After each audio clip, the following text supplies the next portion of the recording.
এটি ফ্রান্সের পশ্চিম উপকূলে অবস্থিত সুমেন লাইট হাউস, যেখানে কিপারের চাকরি করার জন্য প্রতি বছর $2 মিলিয়ন অর্থাৎ বছরে 17 কোটি টাকার পাওয়া যায়, মানে দিনে প্রায় 4 লাখ টাকা। 65,000 চাকরির মধ্যে এটি আপনার কোনো মালিক নেই এবং না কোনো সহকর্মী। আপনাকে নিজেই থাকতে হবে মাত্র কয়েক ঘন্টা এবং 23 দিন আপনাকে পাহারা দিতে হবে। ডাক্তারের মতে এ কাজ সিনেমায় দেখানো স্পেস মিশনের চেয়েও কঠিন। একটা মাত্র জিনিস মাথায় রাখতে হবে, লাইট হাউসের আলো কখনো বন্ধ হওয়া যাবে না। শুনতে মনে হতে পারে বিশ্বের সবচেয়ে দুর্দান্ত চাকরি, কিন্তু তাও অনেক মানুষ এই চাকরি করার সাহস করে না। কিন্তু এমন কি আছে যে সুমেন লাইট হাউসকে বিশ্বের সবচেয়ে বিপজ্জনক এবং রহস্যময় লাইট হাউস বলা হয়? লাইট হাউসের কিপাররা কিভাবে এখানে থাকে এবং কেন অনেকেই একে সবচেয়ে ভয়ঙ্কর চাকরি বলে? তার আগে ভিডিওটি ভালো লাগলে লাইক অ্যান্ড সাবস্ক্রাইব করতে ভুলবে না। জানার আগে চলুন সমুদ্রে যাত্রা এবং লাইট হাউসের ইতিহাস একটু জেনে নেওয়া যাক। আজ থেকে প্রায় 10,000 বছর আগে প্রথম নৌকা তৈরি হয়েছিল। তারপর বহু বছর ধরে মানুষ শিখেছিল সমুদ্র পাড়ি দিতে, কিন্তু সেই সময়ে আধুনিক নেভিগেশন ব্যবস্থা ছিল না। তাই সমুদ্র যাত্রা খুব বিপজ্জনক ছিল এবং অনেক সময় অন্ধকারে বা খারাপ আবহাওয়ায় নাবিকদের উপকূল নির্ণয় করা কঠিন হতো। এজন্য বহুবার নৌকা ভেঙে ডুবে যেত এবং হাজারো মানুষ প্রাণ হারাত। ইতিহাসে এমন হাজারো গল্প আছে যেখানে অন্ধকারে এবং ঝড়ে জাহাজ পথ হারিয়ে সমুদ্রে ডুবে গেছে। সভ্যতাগুলোর জন্য এটি ছিল সবচেয়ে বড় সমস্যা, কারণ রাতে অন্ধকারে জাহাজ চারদিকের থাকত, তাই পানির মধ্যে অন্য জাহাজ সামনে চলে এলে দেখতে পারত না আর চালানো বিপজ্জনক হয়ে যেত। এই সমস্যার সমাধান বের করেছিল প্রাচীন গ্রিস ও মিশরের শাসকরা। তারা পানির ধারের উঁচু পাহাড়ি জায়গাগুলোতে টাওয়ার তৈরি করত, যাতে সমুদ্রযাত্রীরা উপকূলের অবস্থান বুঝতে পারে। এখনও এমন অনেক পাহাড় রয়েছে, যেমন মিশরের শহর আলেকজান্দ্রিয়া। এটি ছিল উপকূলীয় শহর এবং এখানকার অর্থনীতি মূলত সমুদ্র বাণিজ্যের উপর নির্ভরশীল ছিল। কিন্তু এখানে সবচেয়ে বড় সমস্যা ছিল শহরের কাছে উপকূলে অগণিত বিপজ্জনক শিলাস্তর ছিল, যার কারণে এখানে বহু জাহাজ দুর্ঘটনার শিকার হতো। তাই আলেকজান্দ্রিয়ার রাজা আলেকজান্ডার দ্য গ্রেটের পর তার উত্তরসূরি টলেমি তাদের সাপোর্টে 280 খ্রিস্টপূর্বে বিশ্বের প্রথম লাইট হাউস তৈরি করান। এটি ছিল ফারোজ অফ আলেকজান্দ্রিয়া, একটি অত্যন্ত উঁচু টাওয়ার যার উপরের অংশে আগুন জ্বালানো হতো এবং রাতে দূর থেকে এর আলো দেখা যেত। এটি শুধু লাইট হাউস ছিল না, বরং বিশ্বের 7 আশ্চর্যের একটি। এটির প্রযুক্তি ও প্রকৌশল এতই উন্নত ছিল যে শতাব্দীর পর শতাব্দী ধরে এটি বিশ্বের সবচেয়ে উঁচু স্থাপনা হিসেবে বিবেচিত হয়েছিল। এটি এমনভাবে তৈরি ছিল যে সূর্যের আলোতেও মার্বেল পাথরের দেওয়াল চকচক করত। এটির চূড়ায় একটি বিশাল মূর্তি ছিল, যা এর ঐতিহাসিক ও সৌন্দর্যগত গুরুত্ব নির্দেশ করত। ইতিহাসবিদদের মতে ফারোজ অফ আলেকজান্দ্রিয়ার আলো এত দূরে পৌঁছাত যে বহু জাহাজ রক্ষা পেত সমুদ্রের বিপজ্জনক শিলাস্তর থেকে। এটি 500 খ্রিস্টাব্দ পর্যন্ত রোমান সাম্রাজ্যকে সহায়তা করে গেছে।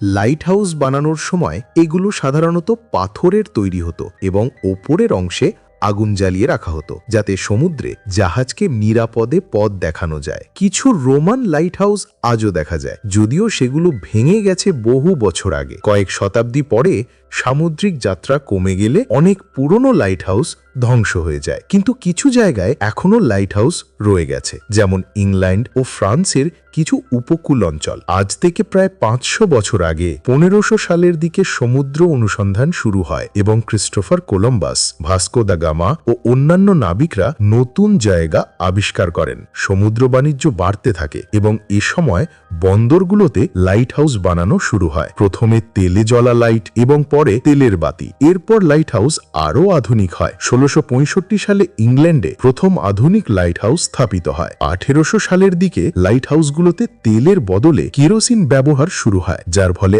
আলো আরও উজ্জ্বল ও দূর পর্যন্ত পৌঁছাতে পারে। তবুও তখনও বিশ্বে লাইট হাউসের সংখ্যা খুব কম ছিল এবং জাহাজগুলো উপকূলের পাথরে ধাক্কা খেয়ে ডুবে যেত। সমুদ্রের তলায় থাকা শিলাস্তরের কারণে বড় বড় জাহাজ ডুবত। এ নিয়ে বহু দুর্ঘটনা ঘটত। ইতিহাসে সবচেয়ে ভয়াবহ সামুদ্রিক দুর্ঘটনার মধ্যে আটলান্টিকের অনেক ঘটনা রয়েছে। এর একটি ঘটেছিল 1875 সালের মার্চ মাসে রাতে, যখন এক ভয়ঙ্কর দুর্ঘটনা ঘটে যা আজও শুনলে শরীর কেঁপে ওঠে। সেই রাত, সেই জাহাজ, সেই শিপ। সেই সময় এই দ্বীপের একটি সমুদ্রে ঝড় দেখা দেয়, কিন্তু জাহাজটি সাহসের সঙ্গে এগিয়ে যায় এবং ঝড়টি পেরিয়ে যায় ও জাহাজে থাকা হাজার মানুষের প্রাণ বাঁচায়। সবাই মনে করেছিল বিপদ কেটে গেছে, কিন্তু তারা জানতো না এটা ছিল সমস্যা আর মাত্র শুরু। কিছু সময় পর চারদিক সম্পূর্ণ অন্ধকার হয়ে গেল, আর ঘন অন্ধকারে জাহাজটি সমুদ্রের গভীরে প্রবেশ করল। টিমে কিছু লোক ছিল যারা টহলদারি ও পর্যবেক্ষণে অভ্যস্ত।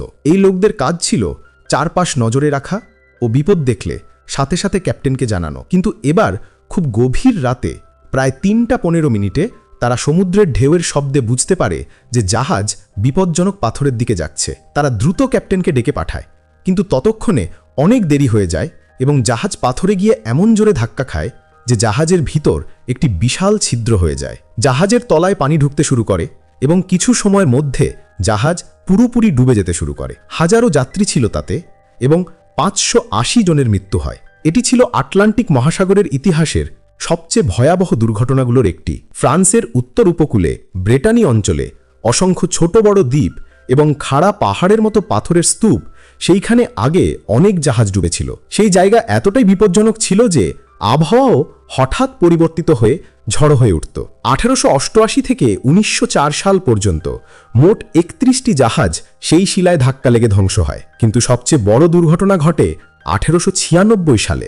ভেস্তা নামের জাহাজটি ফ্রান্সের কাছে থাকা সেই পাথরের ধাক্কা খেয়ে মুহূর্তে ভেঙে যায় এবং মাত্র কয়েক সেকেন্ডে 250 জনেরও বেশি লোকের মৃত্যু হয়। এই ভয়ানক সামুদ্রিক দুর্ঘটনা এত মানুষ হত্যা করেছিল যে এটি পুরো দেশকে কাঁপিয়ে দেয়। 50টিরও বেশি নৌকা ডুবে যায় এবং বহু নাবিক মারা যায়। সিদ্ধান্ত নেওয়া হলো যে এই এলাকায় একটি শক্তিশালী লাইট হাউস নির্মাণ করা হবে, যাতে জাহাজগুলোকে বিপদ থেকে বাঁচানো যায়। এই লাইট হাউসটিকে ফ্রান্সে লামানেট বলা হয়। এর নির্মাণ শুরু হয়েছিল, কিন্তু এটি সহজ কাজ ছিল না।